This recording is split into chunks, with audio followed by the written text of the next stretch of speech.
ቤተክርስቲያን ውስጥ 5 አይነት በሽተኛ ነው ያለ። የመጀመሪያዎቹ በሽተኞች እነማን ናቸው? ወንዶች። በሽታቸው ምንድነው? ዝሙት። ሴትን ባዩ ቁጥር በዝሙት መነደፍ ማለት ነው። ይሄ በሽታ የወንዶች ችግር ነው ይባላል። አይቶ መውደቅ፣ አይቶ መመኘት። ሁለተኞቹ በሽተኞች እነማን ናቸው? ሴቶች። የእነሱ በሽታቸው ምንድነው? ትውዝፍት፣ ጌጥ ማብዛት ማለት ነው። ጌጥ ማብዛት፣ ይሄ ደግሞ የእነሱ በሽታ ነው። አሁን ምንም የጆሮ ጌጥ አልበቃቸው ብሎ ያፍንጫ ጀምረዋል። በጣም እኮ የሚገርም እኮ ነው።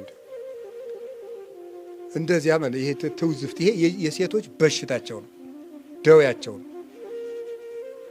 እነሱ የማጌጥ በሽታ አላቸው። ያጌጡትን እያዩ ደግሞ የወንዶች የምን በሽታ አለባቸው? የዝሙት በሽታ አለባቸው። ሰይጣን እያስተባበረ አድርጎ እንደሚያጠፋና እያዩት።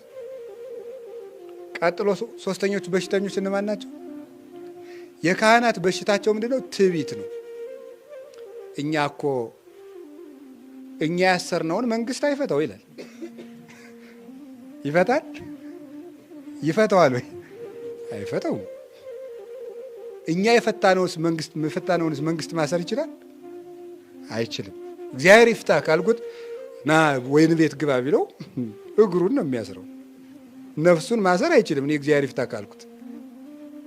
ስለዚህ እኛ እኮ እንዲህ ያለንን አይምሯችን ረቂቅ ይላል። ትርጓሜው እኮ ነው። እግዚአብሔርን የሚያሰላስል ስለ እግዚአብሔር የሚናገር ስልጣናችን ምጡቅ ይላል። ተወዳዳሪ የሌለው ማለት ነው። ባላንጣ የማይነሳበት የምርጫ ጊዜ ምናምን የለም እኮ።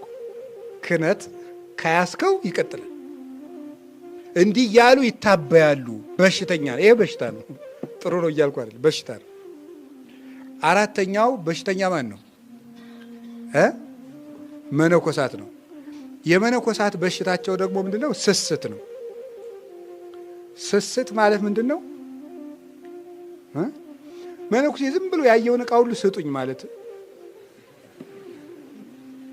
ለምን ይመስላችኋል? ስለሌለው እና መጽሐፈ መነኮሳት ምን ይላል? ከሰው ቤት አትሂድ፣ ከሄድክ ዘንድ ያየውን ዕቃ ምን ትላለህ? ስጡኝ ትላለህ ይላል። በቃ ጾር ሆኖብኛል ይላል። መጣና ጾር ሆኖብኛል። የራሱ ዳዊት እያለው ጥሩና የተደጎሰች የሌላ ካየ እሷን ዳዊት ስጠኝ ይላል። ጾር ነው ይሄ ማለት ነው። ለምን ይሳሳሉ ሲባል በፈለጉት ጊዜ ምን አይሉትም፣ አያገኙትም። በፈለጉ ጊዜ ስለማያገኙ ሲያዩት ይሳሳሉ ነው። ፈተናቸው ነው። ፈተናቸው ነው።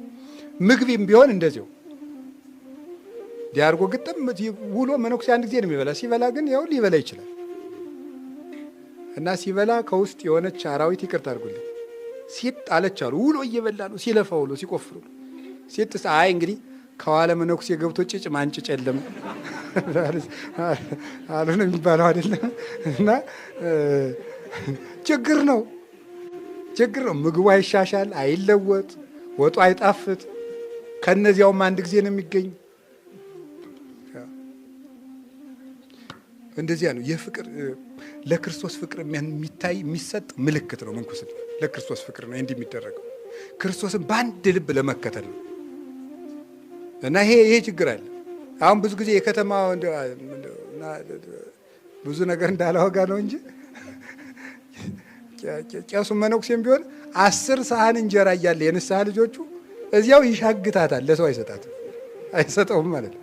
እዚያው ሊሆን ይችላል ነው አላየውም። እሺ ሊሆን ይችላል ነው አላየውም። ስገምት ግን ሊሆን ይችላል ብዬ አስባለሁ። እንደዚህ ችግር ሳይገጥም አይቀርም ነው። እና ስስት አንዱ ፈተና ነው፣ በሽታ ነው። ልብላ ማሰኘት ማለት ነው። እሺ የሽማግሌዎች ወይም የአረጋውያን በሽታቸው ምንድን ነው? ገንዘብ መውደድ ነው። ሳረጅ ማን ይጦረኛል ስለሚሉ ሽማግሌ በቃ ከትራሱ ስር የሆነች ብር አለች የሚተኛባት። ላንጥፍል ሲባል ቆይ ወደ ላይ እንዳትሄድ ይሄን እኔ ያነጥፈዋለሁ ነው የሚለው ማለት ነው። ለምን ሳረጅ ማን ይጦረኛል ስለሚል ማለት ነው። የድሮዎችን ብታዩቸው የሚያስደንቅ ነው። ከቡታንታቸው ጋር ይሰፉታል። በጥላ ጨርቅ ቋጥረው ከጣራው ውስጥ ይሸጡታል። እንደዚያ ያደርጉታል። ቤት ከተቃጠለ አብሮ ይበላዋል። የሽማግሌ ችግሩ ይሄ ነው። ማን ይጦረኛል ማለት እግዚአብሔር አይጦርም እንዴ? ገንዘብ ይሄ አምስቱ ምናችን ነው ንገሩት እንጂ በሽታችን ነው። አምስቱ በሽታችን ነው። እነዚህን አምስቱን በሽታዎቻችን የምንፈወስባት የምሕረት ቤት ማናት?